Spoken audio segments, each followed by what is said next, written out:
What's up, gamers? We are so back with another episode of Tierpark Salzert. It's been over 3 months, I think, at this point, since the last episode of this dropped, and there is a lot of stuff that I've done. Maybe not as much as I would have liked to have gotten done in this amount of time, but you know, life and things, blah blah blah. I won't make any more excuses. There's still a few things that I wanted to touch up before I put this video out, but I figured enough time had passed. It's time I got this out there. There's at least like 2 people that told me that this was their most anticipated Planet Zoo series on YouTube, so I gotta do what the people want, you know what I'm saying? So, for those of you who might be unaware of what this series is about, if you didn't watch the first episode, which if you didn't, you probably should, but this zoo and this YouTube series are inspired by a book called Making Zoos Attractive: The 12 Rules of Exhibit Design, written by Wolfgang Salzert. Dr. Salzert was a zoo director at one point in time, and in his book he goes into the 12 basic rules of exhibit design. It's right there in the name. Pretty straightforward. Before I continue talking about this book, I do need to shout out Eben. He's my personal favorite Planet Zoo creator, and I heard about this book from him. So really, this whole series and this whole zoo wouldn't exist without him, so shout out. In the first episode of this project, I talked about why zoos exist, basically what the purpose of a zoo is. Zoos essentially exist to create experiences for your guests. Obviously, we want to make nice habitats and take good care of our animals, but without guests, zoos can't really function, unless you're in Sandbox. But regardless of what game mode you're playing, I think we all want to be able to upload things to the workshop and have people come and visit our zoos and tell us how good we are at the game. And to do that, you're going to have to be able to satisfy your guests' needs, and that's what we're going to talk about today. Dr. Salzert outlines 3 main activities that make up a zoo guest's experience. The first of these is social activities. It might seem a little odd to put social activities as the first thing that people are going to do in a zoo. I think when most of us think of what to do at a zoo, you're going to think of looking at animals, and trust me, we'll get to that. But I want you to think about how many times in your life have you gone to a zoo by yourself. Odds are the vast majority of people on this planet have never gone to a zoo by themselves. Only the most avid zoo enthusiasts would do such a thing, and even I, with my nearly 1,000 hours in Planet Zoo, have never been to a real zoo by myself before. However, most people that go to zoos are not particularly big animal or zoo enthusiasts. Most people are just average people that are going with their kids or their friends. I know that when I visit zoos with my friends, generally they end up getting upset at me because I just want to spend literally all day at the zoo, never leave until it closes, and then I'm just running around back and forth trying to look at every animal multiple times, and so they get pretty frustrated with me. But I digress. Now, there are a lot of things which go into keeping your guests happy. You gotta make sure their stomachs stay full, that they stay hydrated, they can rest whenever they need to, they're protected from the weather and the elements. You gotta keep your guests entertained, as if seeing exotic animals wasn't entertaining enough for some people. You gotta make sure that they can make memories, take home souvenirs. You gotta have nice picnic areas. You gotta make sure your guests have regular, frequent access to bathrooms whenever they may need them. There are a lot of things to take into consideration when it comes to satisfying your guests' needs. But before we dive into the nitty-gritty details of how to keep your guests happy, I assembled a little bit of an example of things not to do in your zoo. Let's check it out. Oh my goodness, I'm so excited to visit the zoo today. Alright, what do we have first? Okay, there's a sleeping lion. That's pretty normal. But actually, after that long car drive, I kind of need to use the bathroom. And I don't see anyone around here. Excuse me, ma'am. Do you happen to know where the bathroom is? Oh my That was really weird. Okay, I'm just gonna ignore that. Pretend that didn't happen.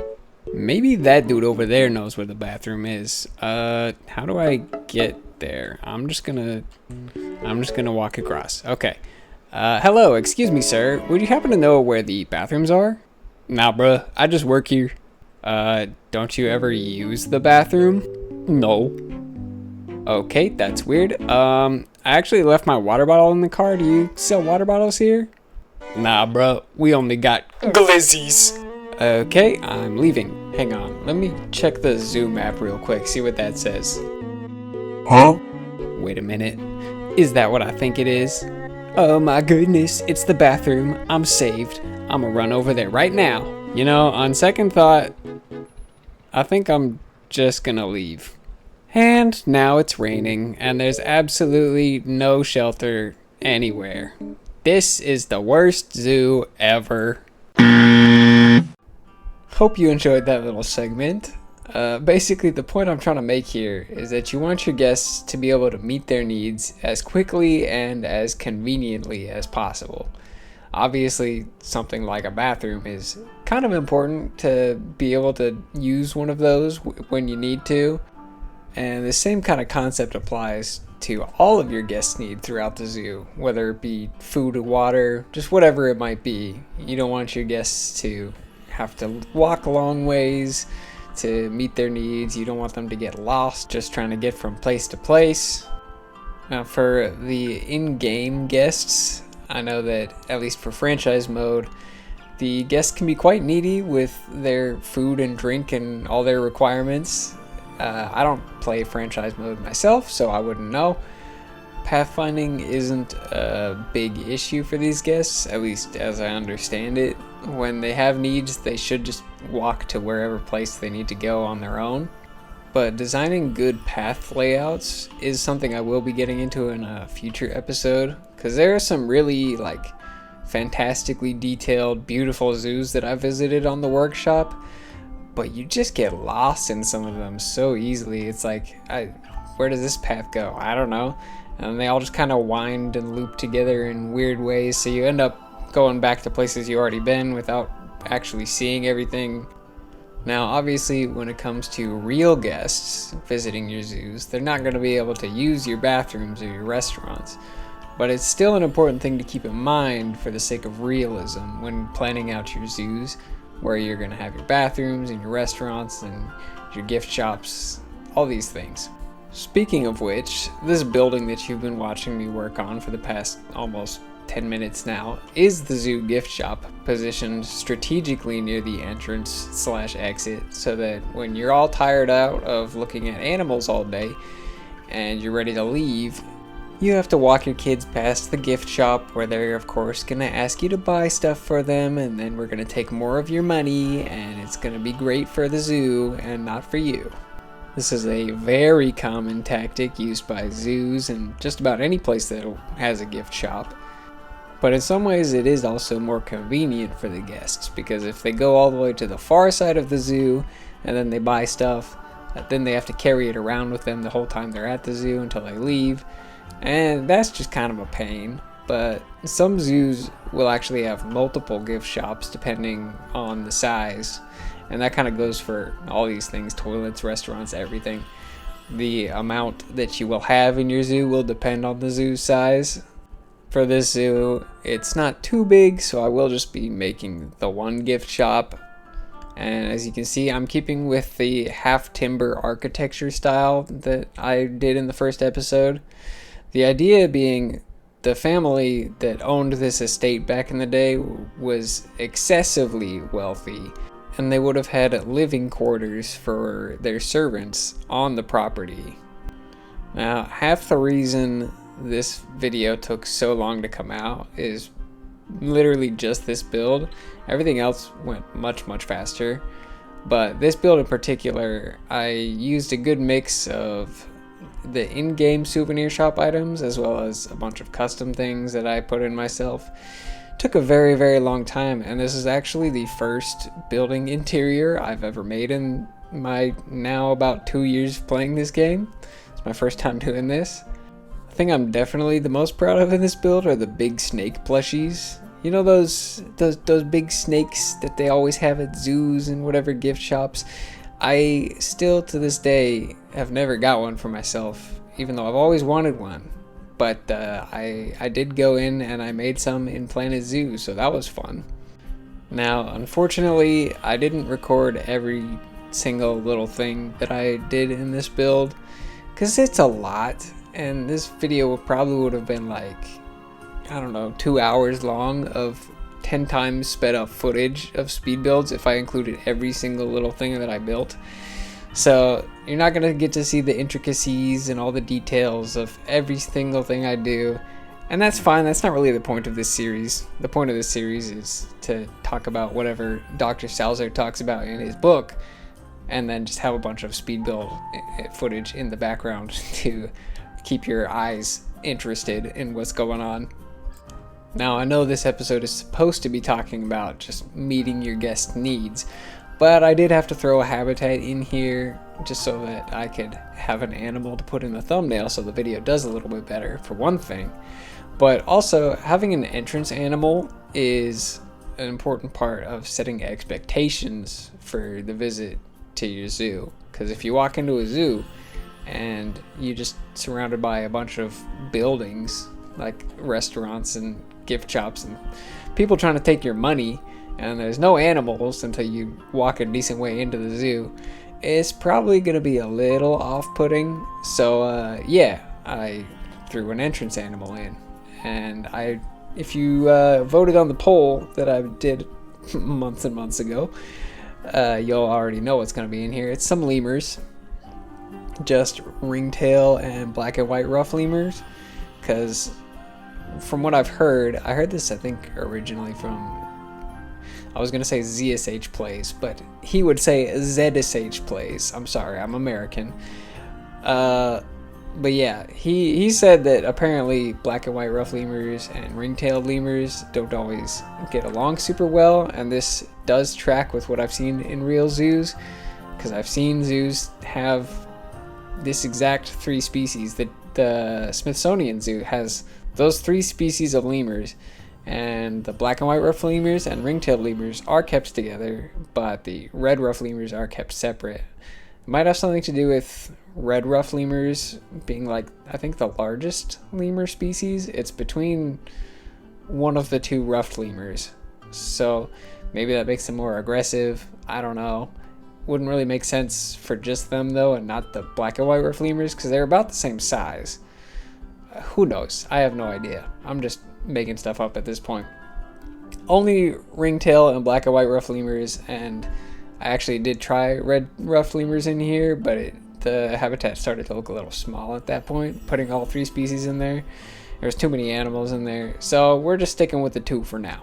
This is definitely the most realistic habitat I've ever built in this game. As you can see here, I'm going around and I'm putting hot wire absolutely everywhere around this habitat so the lemurs can't get out. Using some of these European LED pieces and then the grassland animal sign poles, and painstakingly one at a time putting each one of these down and then angling it perfectly so that it goes on to the next one, because everything is built on not right angles here, so that always makes things fun to make everything line up. But it was worth it in the end for the final product. I did make sure to add a nice shade structure as well. I did mention that earlier. It's important that you keep your guests nice and cozy. And I will talk a little bit more about lighting gradients and things like that later on in this project.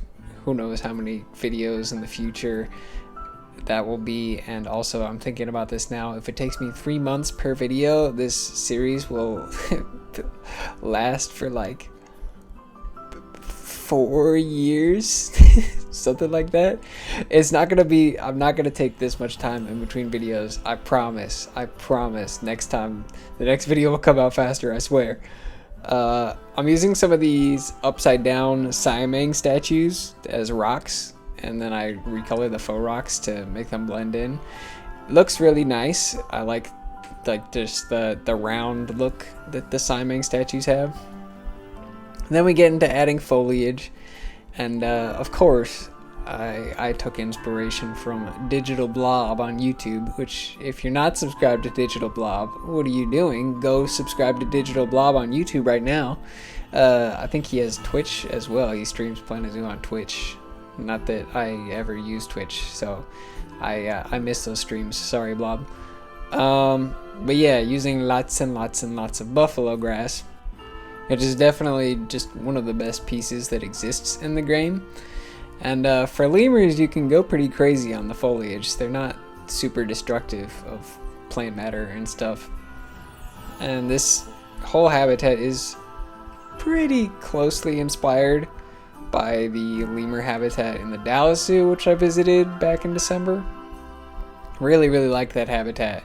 And it had like the grass around the outside, but then there was like a sandy, rocky area in the middle. And then of course there's the climbing frames, which is always fun. No, it's not. I kind of hate doing climbing frames in this game. It's such a pain to make it work and look good, but it does work and it does look pretty good here. I added a bunch of rope knots to try and make things look more realistic, but that just messed with the climbing, so I had to take them all out, which it's fine, I'm not upset. And the final step of this habitat is just the detailing, which is one of my more favorite, it's not proper English, but whatever, is one of my preferred parts of this game, is just making things look very nice and naturalistic. And after all that time I spent on that gift shop, I needed this. I spent literally 2 of the 3 months of this project was the gift shop, and you'll see why when I get to the tour. But I definitely needed to just blow off some steam and build a habitat, so I'm glad I decided to do this. It turned out very nice. Very satisfied with this project. Alright, we're moving into the final build or at least the final large build of this project. The rest of the builds I don't even have footage of because it was just kind of like a bunch of side stuff. But the final large build of this project is the restaurant. Again, positioned near the front of the zoo. That's probably the most important place that you can add all of these kinds of things, is near the entrance. It's a good place to start. When people get to your zoo after driving, they're going to need a bathroom for sure, and they may need some places to eat or drink or whatever they might need. So it's definitely the most important place. I may be adding another food shop at some point later on down the line. The zoo is big enough that I may need something like that on the other end, and bathrooms of course are essential. The one thing that I forgot to add when preparing for this video was a bathroom, and I had a bathroom plan, but I legitimately just got to the last day, what was it, yesterday, and I was like, oh shoot, I did not add a bathroom. And I just need to get this video out at this point, so I was like, I'm just not gonna do it this video. I'll do it in my own spare time, because whatever, you know. Anyway, the takeaway from this video is more or less just keep your guests' needs in mind first, especially when you're planning out your projects. You always want to plan these things out in detail first before you start building, because if you start building and then you don't have these things planned out and then you realize that it's a problem once you're in the build, that's when people give up on their projects, is when it's oh, I don't want to have to go back and redo things. I know that's a problem that I've had with this game in the past, and that's more or less why the series exists. But yeah, before you do any of the fun stuff with the habitat building and all these things, you gotta have a plan. You gotta execute this plan. You gotta know where your guests are gonna eat. You gotta know where they're gonna get their drinks. You gotta know where they're gonna sit, where they're gonna use the bathroom. You gotta know where they're gonna go to the playground. That's a thing that I haven't even mentioned yet. Playgrounds in zoos are not essential, I would say. You don't have to have a playground, but it's nice. Kids like a good playground, and sometimes kids are stupid and they don't even want to look at animals all day long. It's like, what's wrong with you? You just go look at the animals. But like sometimes they just get upset and you're like, okay, now go to the playground, have fun. And then they go to the playground and they fall down and hit their heads, and then maybe you just leave them behind because you don't actually want to deal with them, because you don't actually want to have kids anyways. But anyways, maybe I'm just projecting here. There is a playground in this build, which you will see in the tour part. I did not make it myself. It's just blueprints from the workshop. Most of it's by Just Goron, another amazing Planet Zoo creator. Go subscribe to Just Goron. Fantastic stuff he makes. But yeah, I did eventually finally cave in and start using blueprints from the workshop for my stuff, because in the past I have had a bit of an aversion to using blueprints. I just want to make everything myself. But for the sake of time, using blueprints from the workshop is very convenient. I would highly recommend doing for the stuff that you just don't really want to do yourself. It's like a playground. It might be fun to build, and I could probably make something that I was very happy with. But like, I just don't care enough at this point. I need to get this video out for the people. The people need me. Anyway, my commentary is slowly degenerating as the night draws onward. I'm definitely losing it a little bit, just a little bit, not that much. I'm okay, but I still need to record the whole tour. Haven't done that yet. We'll do that in a few minutes once I'm done recording this voiceover. So yeah, that's about all for the voiceover. Actually, I'm not gonna make you sit and watch me place every single rock in this planter that I made, because that would be boring. So I'll just flip it right on over to the tour. Alright, welcome back. We're on the ground here in Tierpark, Salzert, and we're just gonna head right on in because there's actually things to see now. This turnstile wasn't here before. That's another blueprint from Masked Bandit. That's new. But the real magic happens once we actually get inside. And all the guests are leaving. I kicked them out specifically for this VIP tour just for you. And we look around. There's some benches. We gotta love some benches. Places to sit. Over here, I got a little wheelchair rental area. And apparently, I used a website called Reverso Context, which is better than Google Translate. It actually, does research into direct one-to-one translations, and it provides you with lots of different examples. And so when I put in wheelchair rental, this is the word that came out for that. Apparently, this means wheelchair rental in German. And if anyone watching speaks German and this makes no sense, then please let me know. For you German speakers out there, please let me know. For all the things, the random words that I write, if it makes absolutely no sense, please tell me, because I would not know otherwise. Oh, hang on, let me fix the lighting. Get the time of day perfect. There we go. And the first thing, oh, hang on, let me make that go away. Real professional tour, by the way. So the first thing, we got this lion statue. Now, the rich family that owned this estate back in the day, they had their private collection of animals, and the lore behind this would be that this lion, I have him named as Brutus right now, but this lion would have been like the prized of the collection. Anyways, I don't know if Brutus is a good name. It should probably be something more German than that, but whatever. And then here on the ground, I decided to use all this space to dedicate to real people that either inspired this project or added blueprints for what we have. So right top middle, we got Eben, who, of course, I heard about the book, what is the book even called? My brain is falling apart. Making Zoos Attractive. I heard about that from him, of course. And then Just Goron, another great creator.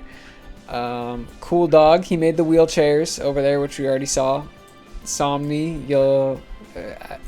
There's an Easter egg, which I'm not going to point out, but we will see it in this tour. Mass Bandit made the turnstiles. Kingdom made the swing set in the playground. So yeah, this is where I'm going to put anyone who contributes to this project in some way, just as a little way to thank people. So moving right along, we have the lemur habitat. Is definitely one of the most realistic things that I have created in this game. I put a lot of detail into this, but I won't go too much into in depth. I can say words, all right, in depth into talking about it. And then moving right along, okay, we have this whole big building. I haven't quite gotten around to doing all the detailing for everything. There's still some detailing that needs to be done. I did start putting decals. As you can see, I used a lot of decals on this side of the building.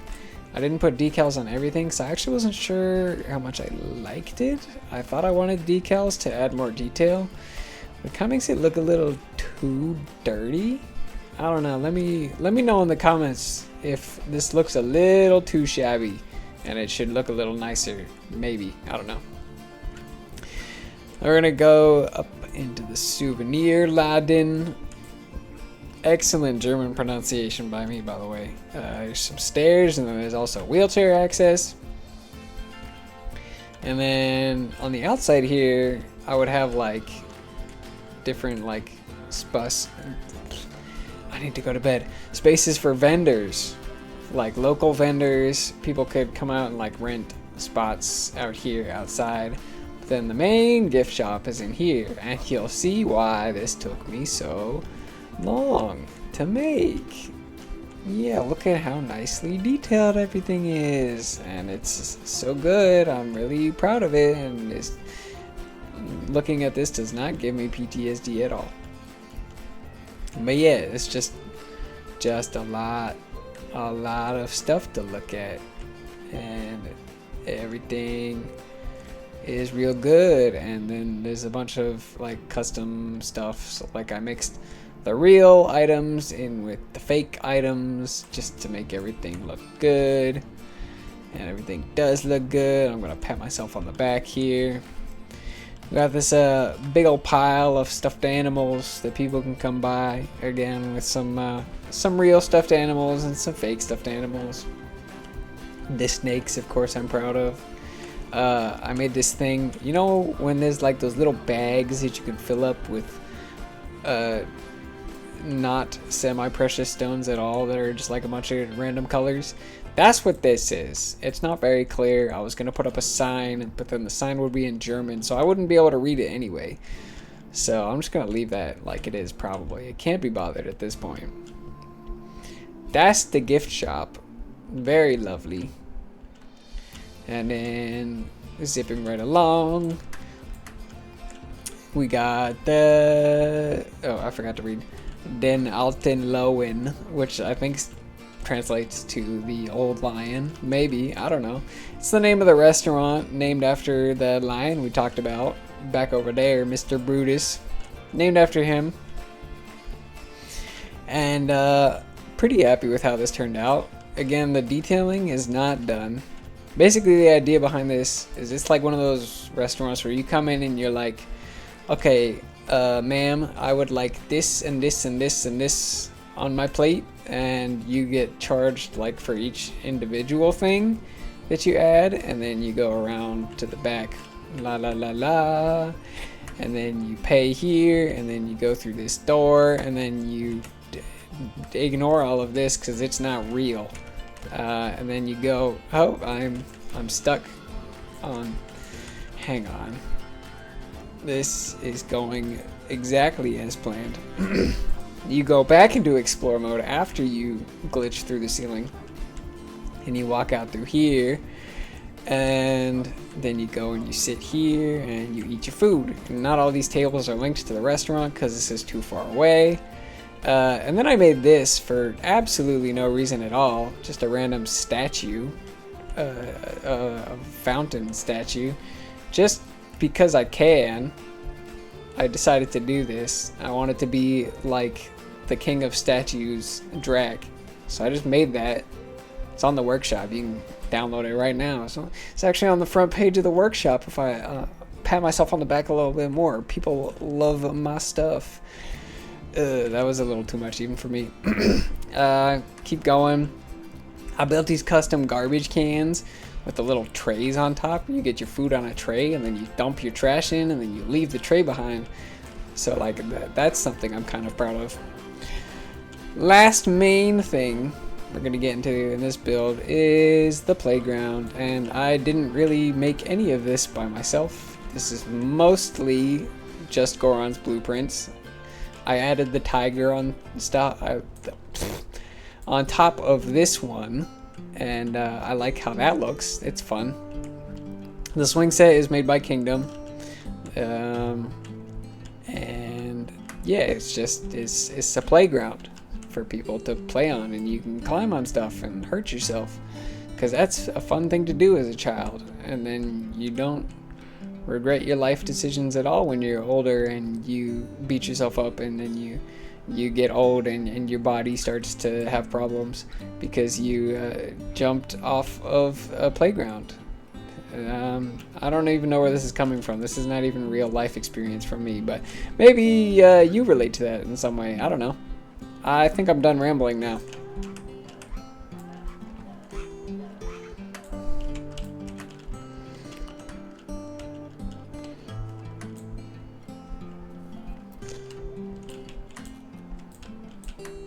So yeah, this is the project as it stands now.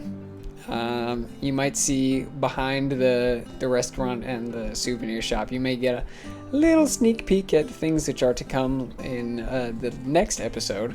I won't spoil that too much though. So yeah, thank you for watching. And real quick before I leave, I just want to show off Excalibur. She's a weird glitched variant of a mute swan. I don't know why she's half gray, but she is, and she's beautiful. She was named Excalibur by a member of the Gunter's Gaming community Discord, so that's a cool Discord. Go check it out. You can find Gunter's Gaming on YouTube.